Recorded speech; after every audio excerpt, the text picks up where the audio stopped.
it's really not about trying to become your soul. It's about unlearning all the things that distracted you from knowing.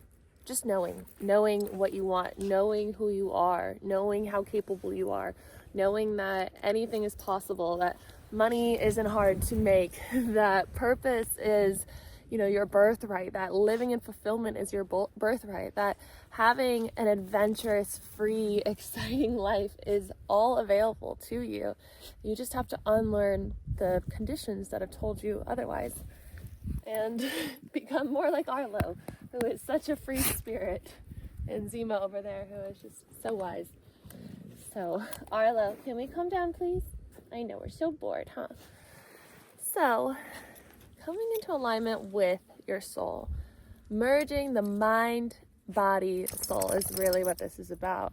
And each one of the three of these is equally important for this existence here on earth. Arlo, sit down. No, come here. Come. We're not doing well in Good Boy Boot Camp. Shoot. And so many of us are living with the mind in the driver's seat. Maybe we go back and forth, which is completely normal.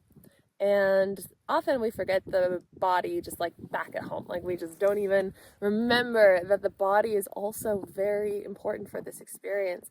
Many of us are striving to ascend and awaken and in a way like leave this existence. But you signed up to be here on earth, right? We're not trying to ascend. We're trying to bring this consciousness down to earth. We're trying to wake up here on earth in our body. And so it's important to come back into your body. And so there's many ways to do it. And the most important thing that I've found for all parts of health of the physical body is regulating your nervous system. So many of chronic illness and disease are rooted in limbic system damage. And so it's very, very, very important to heal your nervous system. And many people don't even realize like what that means.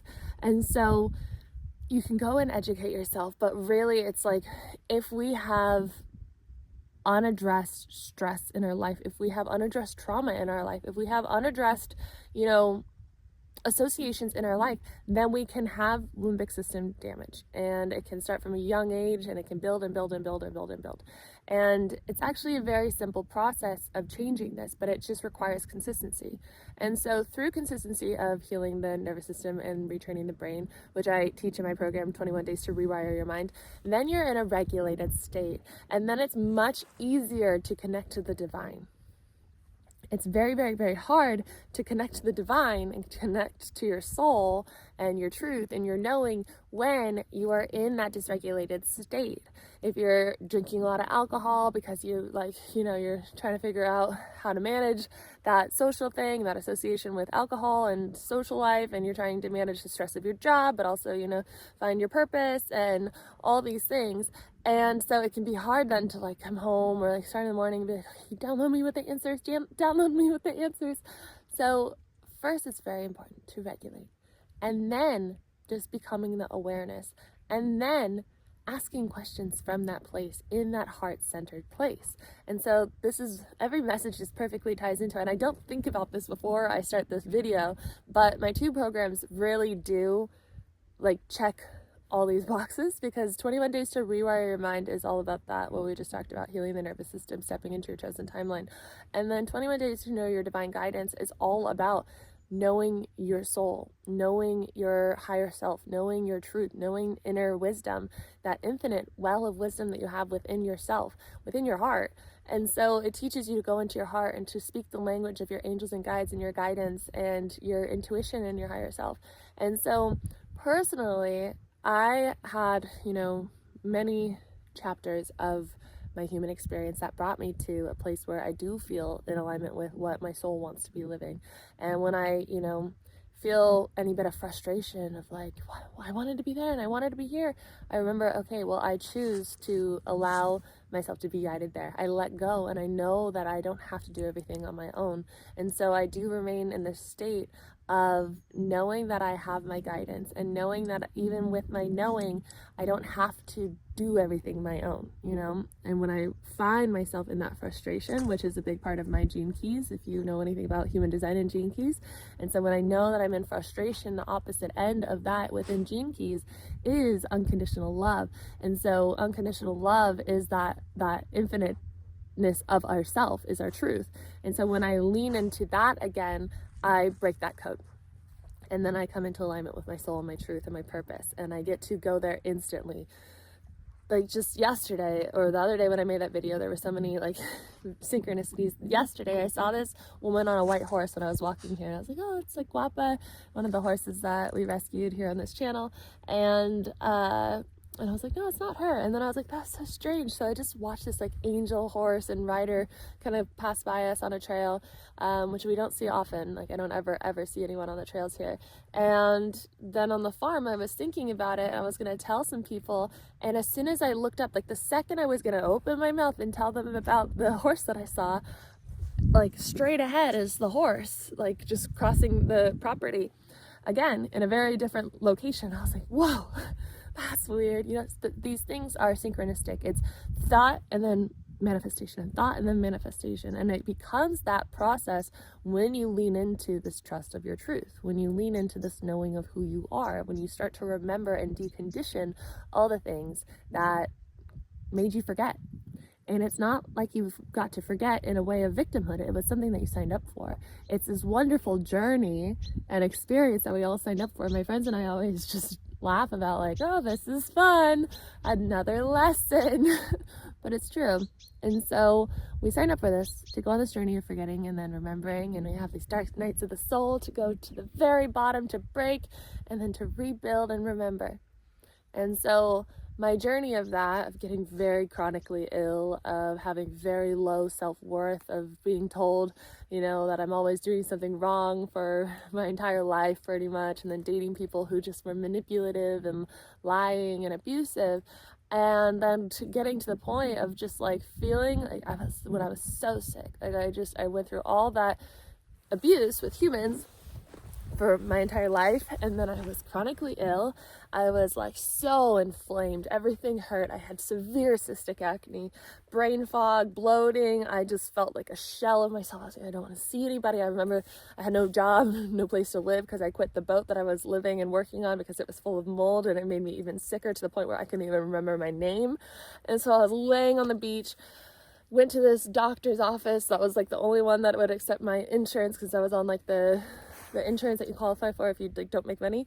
And so I just like went to a doctor where like also like homeless people, nothing bad on that, but like in this moment it's just like what I was experiencing. And they were seeing the same doctor, and I saw this doctor and I was like, these are all my symptoms. He's like, you have allergies. I'm like, no, I don't have allergies. I feel like I'm dying. And I remember after that session or that appointment, I laid on the beach in San Diego, and I was just like, this is like the rock bottom. I was like, I feel so low. And in that moment, I felt that little bit of hope, even though hope's not the right word. I felt a little bit of knowing that it was all going to make sense soon. Even though I did not see any direction in front of me, I was like, I don't have the energy to work. I don't have a doctor who can help me. I don't have a place to live. How will I get approved for a place to live when I don't have a job and I can't work because I don't have energy, and I can't get help having energy because I can't find a doctor. I can't even think straight to research a doctor, and I don't have the insurance to have a doctor, and I don't have the money to have a doctor, and I don't have the job, and I can't get a job because I don't feel good. And I was just like, okay, it's gonna be okay. I will be guided there. And through that process of being guided there, you give your mind evidence that it's not the only entity, that there is the soul, there is this divine wisdom as well, and there is the body. And in unity of the three, that's where we thrive. And so I invited that in. I was like, I can't do this on my own. Take me there. And it did. And I went through many, many, many years of, treatment and healing and learning more lessons, but the lessons got lighter and lighter and lighter and lighter. And now it's like, so I can like almost see a lesson coming before it's here. And I'm like, oh, okay, I'm prepared. Like, I know what to do. And you get to that place. And so through experience is how I started to remember. Some people come to Earth and they're just like, they're awake. They don't have to go through these like harder things. They don't have to have that catalyst that knocks them off their feet, that brings them to rock bottom. We all have a different journey, but it really comes down to just knowing that you have this inner wisdom, and that it's like the mind is the masculine and the soul is the feminine, and it's like a marriage between the two. They have to value each other equally. The man can't be overpowering. The woman can't be on her own. Like in the sense, it's not, we're not talking about genders. We're just talking about this. So it's like the mind is the only thing that has the free will. So the mind has to choose. It has to be the one to choose. The soul knows. It has the wisdom. So the mind has to trust the soul's wisdom and choose that, rather than choosing from a place of conditioning and choosing from a place of like, no, I know better, right? And we have to listen to the body, the little child, the body that's saying, I hurt, I need rest, I don't feel safe here. We have to listen. This food doesn't feel good. This food does feel good. Even though the book says that this is the best food for me, I don't like it. It doesn't feel good. We just have to listen. This is your own experience. Come to your soul sovereignty, unite the three, and you will find this place of inner alignment and fulfillment and ease and abundance and freedom and joy and curiosity and so many wonderful experiences. And the lessons will get easier and easier and easier and easier, and you will get to a place where you don't have to learn so intensely anymore. So if you like this message, please give it a thumbs up. Subscribe if you are new here. Leave a comment if you feel called to do so. If you don't know what to say, come back, Arlo. Arlo. Come on. Come on, bring it here. Come on, Arlo. He loves sticks. Oh, there he goes. Wow. That is so cool, buddy. That is so cool. You can say cool stick, Arlo. That's really, really neat. So I have 21 days to know your divine guidance, 21 days to rewire your mind. I advise to start with rewire your mind if you feel any bit of dysregulation, or if you just want to get familiar with your chosen timeline and go on that journey of rewiring your mind and stepping into your chosen timeline. Know your divine guidance is about all the things that we talked about. And decondition is a 12-week course where it is intensive, and it is going to bring you down to your roots, to your source, to help you remember and to decondition your mind from all the things that made you forget. That program is everything and more that I've ever experienced, ever learned into one, so that you can set yourself free. So if you want to sign up for that, that starts on January 1st. There is a pre-sale going on right now, so you can sign up in the link below. With all that being said, I'm going to go to the farm. I have a marketing meeting. Somehow I became the marketing media manager of the farm. But it's not a job, because I don't take a paycheck here, and I've never wanted another job. And I told the farm owner that, and because it came to the conversation of like, do I want to be paid by the farm? And I said no, because I like to be here because I like to be here. But I do in my volunteer work for the farm, even though I'm part of the staff here, I do give my service of marketing and media management, and it's very exciting. It's very rewarding, because this is a nonprofit. We save animals. We give animals a sanctuary forever to live. We rehome. We have amazing different services that we're going to offer, like the wellness center that I will be running one day, potentially, most likely. And we also have so many other opportunities that we will be opening the doors for soon, including trail riding. So with all that being said, I will see you tomorrow. Bye.